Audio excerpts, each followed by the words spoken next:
Friends, మీ అందరికీ జై భీములండి. ప్రపంచంలో ఏ మతం గొప్పది కాదు, కానీ ఆయా మతాలలో ఉన్న మంచి భావజాలం మాత్రమే గొప్పది. మన దేశానికి బ్రిటిష్ వారు వచ్చిన ప్రారంభంలో కానీ అంతకుముందు కానీ మన దేశంలో ఎస్సీ ఎస్టీ బీసీ మైనారిటీ ప్రజలకు కానీ మహిళలకు కానీ చదువుకునే హక్కు లేదు.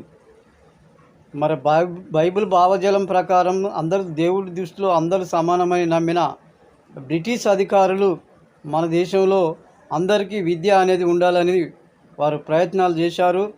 మరి పథకాలు తీసుకొచ్చి అందరికీ విద్యను అందించారు. కాబట్టి మన జాతీయ నాయకులు మరి చదువుకొని మేధావులు అయ్యి వారిని మన దేశం నుంచి తరిమివేయడం జరిగింది.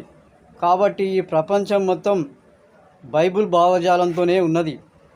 మన భారత రాజ్యాంగం కూడా బైబిల్ భావజాలం మాత్రమే. కాబట్టి ఏ మతంలో ఉన్న మంచిని మనం స్వీకరించాలి.